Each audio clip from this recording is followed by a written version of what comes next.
This is what I believe. I believe every parent should have choices. Every school should have high standards and high expectations. And the federal government should have nothing to do with setting them. But Washington should support reform and provide resources, especially where the need is greatest. But building knowledge and shaping character is the job of principals, teachers, and most particularly parents. That's where the power should belong. When President Obama says that, quote, "For too long we've been blind to the way past injustices continue to shape the present," he is speaking the truth.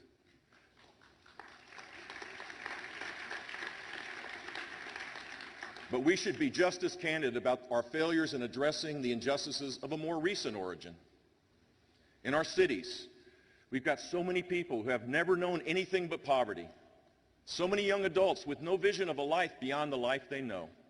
It's a tragedy for them and such a loss to our country because every one of them has a God-given purpose to live out and God-given talents that this world needs. Every one of them was also promised at least one big break in life in the form of a public school to help them learn who they are and what they can do. For millions, it's a false promise. As technology advances, the first rung of the ladder is getting higher and higher and higher. If we don't create an education system that allows young people to reach it, we're setting them up for a lifetime of failure. So you and I have to call this situation what it is: the worst inequality in America today and the source of so many other inequalities. I want to work with the Urban League movement to end this injustice once and for all. I have a lot of strong feelings about Jeb Bush because I grew up in Florida. I went to high school in Florida. I went to college in Florida, got 2 degrees in Florida.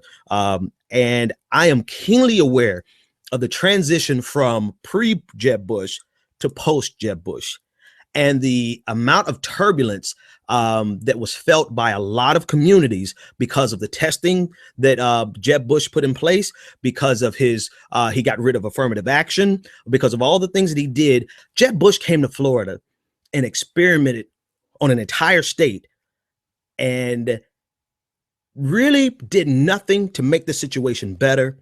In a lot of ways, he made the situation worse. But he's still credited as being this great education reform governor, when in reality, he screwed the pooch. He really ruined a lot of things. And a lot of things that he's addressing in this clip that we just played from the Urban League, talking about how education is the way out of poverty, and that poverty is made worse because of the lack of education. He really never addressed the issues in Florida that made education so bad for a lot of poor people. And it became much more clear to me. It became evident to me when I became a teacher. I taught for 4 years. For 4 years, I taught, and the first year I taught in the suburbs. I mean, we had every resource that we wanted. We had, I mean, the parents were all involved. You know, the kids all came to school in their cleanest clothes, you know, looking nice. And it was just a really great experience. And that school ended up, actually, the entire district laid off 800 teachers that year, just ahead of the 2009 recession. So I have to applaud whoever the planners were over there. They saw it coming. They saw the recession coming in 2009. So they laid off 800 teachers in 2008, and last in, first out. So my second year of teaching, I went from being in the suburbs to straight in the hood. I mean, I went from kids' parents being involved to kids' parents, we don't even know where their parents are.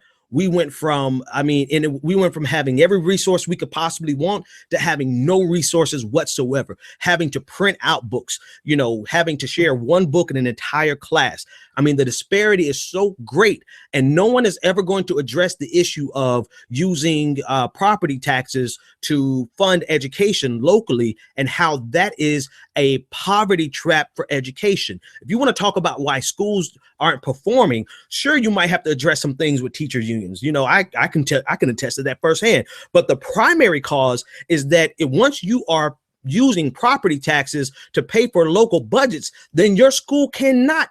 A school in poverty, surrounded by an impoverished community, can never have the resources that it needs to address not only education, but the poverty issues.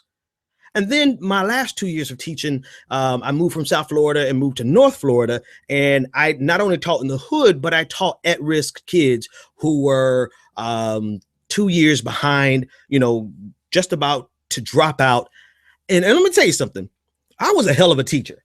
I'm glad I'm not teaching anymore because, I have a Napoleon complex. That's why I understand Napoleon complex. But I could not handle my kids just being crazy. And I used to cuss the kids out. I used, thank goodness there's no video of me there.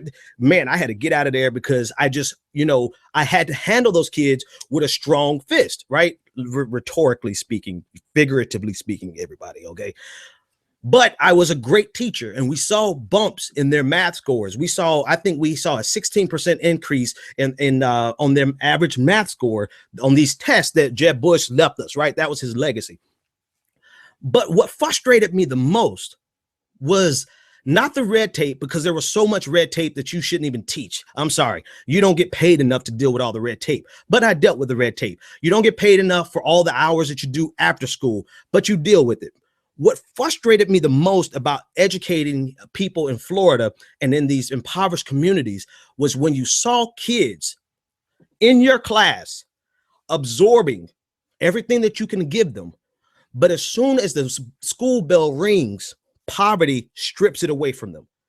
I had kids who had nowhere to sleep at night. I had kids who had no running water. And so every day they came to school with smelly clothes.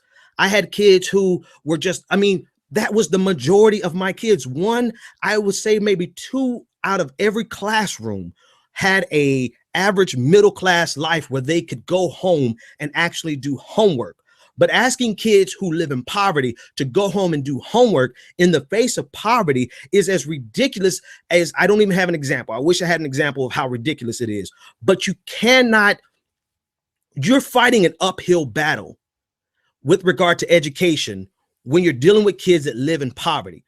And I've seen the disparity. I've seen the amount of resources first. I've seen the budgets, and I've seen the just the general attitude that the school treats kids with which schools treat kids in the suburbs. And I've seen the despair in the hood.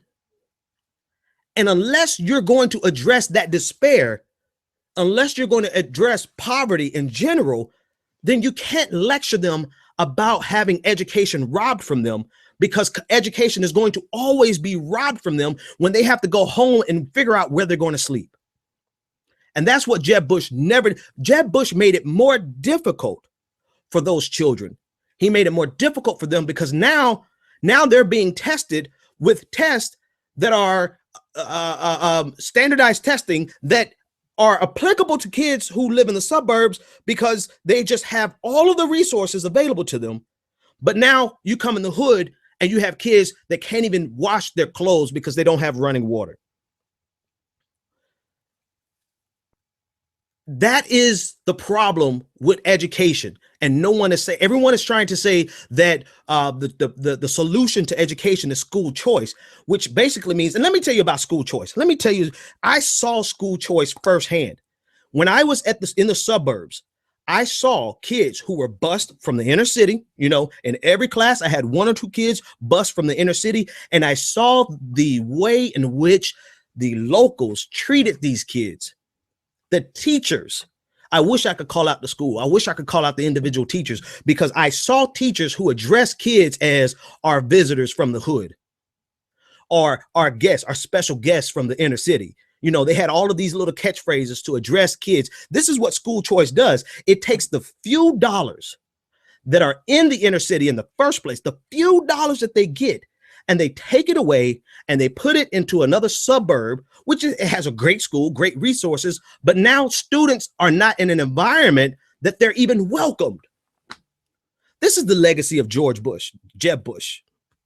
And it's the same person, George, Jeb, whoever, same guy. This is his legacy. This is what he did in Florida. Now, when I started dealing with Jeb Bush, I was in high school. And then the last little bit of dealing with his legacy, I was teaching. And you could see the disparity that took place because of poverty. Poverty is the reason education can't take root in the hood. It is a self-fulfilling prophecy. It is a vicious cycle. Poverty robs people of the opportunity to be enriched through education. And I saw it firsthand. Let me tell you, some of the best minds that I ever ran into were in the schools that were the most underprivileged. They wanted to learn. They wanted an education. But the reality of it was when they went home and they didn't have power, how could I ask them to do homework and they didn't even have books to take home? How can you ask students to perform when you don't have enough resources for them to leave books at home and leave books at school like we did in the suburbs? Kids in the burbs never had to carry backpacks. All they had to carry was a notebook because they had books at school and books at home. In the hood, if you wanted to do homework, you had to carry your books home. And when you don't have power at home, let me tell you, I'm not exaggerating. I'm not being hyperbolic. I have a list.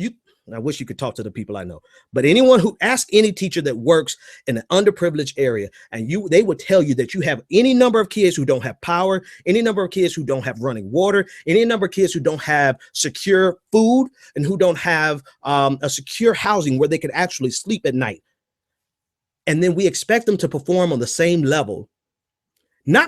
Of course, they have the capacity to perform at the same level, but when they don't have the resources to have, just imagine you going home and having no running water, no lights, and just confronted with your surroundings on a regular basis. How well would you perform? So when Jeb Bush talks about all this education reform, you have to understand that he came to Florida and he experimented with us, and he did more to hurt us than he did to help us.